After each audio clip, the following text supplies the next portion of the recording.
রক্ত হাতে তো শুকাই নাই, রক্ত তো হাতে নিয়ে ঘুরতেছে, মানুষ খুন করতেছে, মানুষকে মারতেছে। ইসরায়েলের পক্ষ নিয়ে মানুষ খুন করতেছে, পারমাণবিক বোমা থেকে শুরু করে ব্যালিস্টিক ক্ষেপণাস্ত্র থেকে সবকিছু করতেছে। হাতের রক্তের দুর্গন্ধ এখনো যায় নাই, রক্তের গন্ধ এখনো বাতাসে ভেসে বেড়াচ্ছে। সেই যুক্তরাষ্ট্র যখন নিরাপত্তা ঝুঁকি ইস্যুতে কোনো মেধাবী ছাত্রীর ভিলেক্টেরিয়ান যেটা সমাবর্তন বা বক্তৃতার উপর যে একটা স্পেস হয়, সেটা সেরা বক্তৃতা, সেটা বাতিল করে।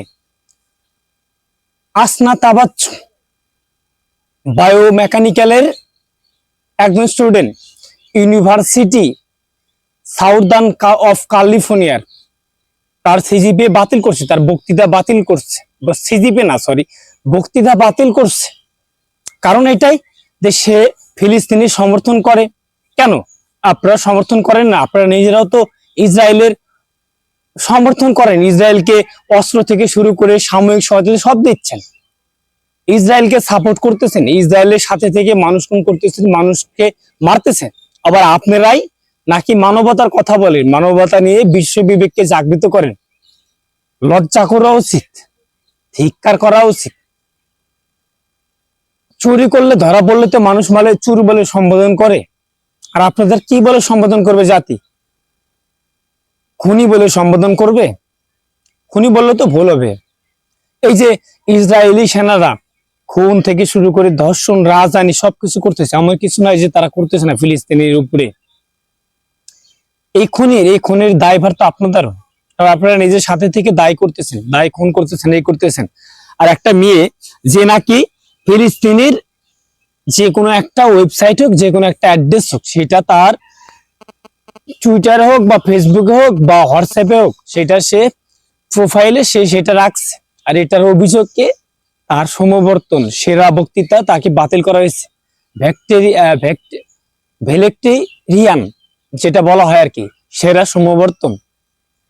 একবার হিসাব করছেন, যে মেয়ে মেধাবী, ট্যালেন্টেড মেধাবী, একজন মুসলমান বলে তার এই জিনিসটা তার থেকে কেড়ে নেওয়া হয়েছে। তার সিজিপিএ কত জানেন? তার সিজিপিএ 4-এর মধ্যে হচ্ছে 3.98। হিসাব করেন সে কতটা ট্যালেন্টেড একটা মেয়ে। সে মেয়ের সমবর্তন থেকে, তার বক্তৃতা থেকে সেটা কেড়ে নেওয়া হয়েছে। এর মানে তো তার থেকে কেড়ে নেয়, পুরো মুসলিম বিশ্বের পৃথিবীর মানুষের থেকে তাদের অধিকার, তাদের বাক স্বাধীনতা কেড়ে নেওয়া হয়েছে।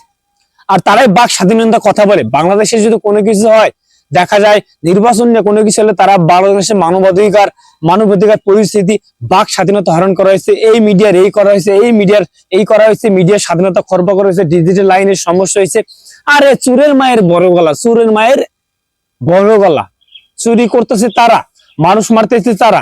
বিশ্বের প্রত্যেকটা দেশে সাময়িক ক্ষেত্রে তারা অস্ত্র বেচা কেনার জন্য তারা এই সাময়িক ঘাঁটি করতেছে। ওই বাংলাদেশের বঙ্গোপসাগরের একটা গ্রহিণেও তাদের সাময়িক ঘাঁটি আছে, একটা দ্বীপে ঘাঁটি আছে। কারণ কি? চীনকে দমাইতে হবে, ইন্ডিয়ার সাথে বন্ধুত্ব করতে হবে। বাংলাদেশ থেকে যারা জাপান থেকে শুরু করে স্পেসিফিক যে আপনার দক্ষিণ এশিয়ার যে স্ট্র্যাটেজি আছে, সেই স্ট্র্যাটেজি তাদের নিয়ন্ত্রণ করতে হবে, অল বিশ্ব তাদের শাসন করতে হবে। তাদের ক্ষমতার লোভ, তাদের ক্ষমতা, তাদের পাওয়ার, টাকা, এটাই তো তাদের মূল লক্ষ্য। তারা যে আজ বাক স্বাধীনতার কথা বলে, তাদের বাক স্বাধীনতা কোথায়? নিরাপত্তার ইস্যুতে তারা অন্যজনের সমবর্তন, ভিলেক্টেরিয়ান সমবর্তনে যে এটা কাইরে নিস একটা মুসলমান মেয়ের থেকে, তাদের থেকে তো তাদের এই যে খবরদারি হোক কি হোক, তাদের থেকে কাইরে নেওয়া উচিত, আমি ব্যক্তিগতভাবে মনে করি। কারণ তারা মানুষ খুন করতেছে, মানুষ মারতেছে, তারা মানুষ নিয়ে রক্তের হোলাখেলা করতেছে। তাদের কই থেকে তাদের মানবতা থাকে? তাদের মানবতা কোথায়? মানবতার নাম দেখায় তারা করতেছে পৃথিবীর অন্য দেশ, তারা মানুষ মারতেছে, সেইটা মানবাধিকার লঙ্ঘন হয় না, মানবাধিকারে কোনো কিছু হয় না, মানবাধিকার যায় আসে না। কিন্তু তাদের কোনো কিছু একটু নিরাপত্তা ইস্যু হলেই অন্যরা মানবতা লঙ্ঘন করতেছে, বাক স্বাধীনতা লঙ্ঘন করতেছে, এই সে। যুক্তরাষ্ট্রকে আমাদের সবারই বয়কট করা উচিত, তাদের পণ্য বয়কট করা উচিত, তাদেরকে বয়কট করা উচিত। এটাই রাইট টাইম। কারণ তারা মানুষ খুন করলে তাদের রক্তে হাত লাগে না, আর অন্যরা মানুষ খুন করলে মানুষের রক্তে হাত লেগে যায়, এটাই বাস্তব। আর তাদেরকে বয়কট করে এবং বয়কট করা উচিত।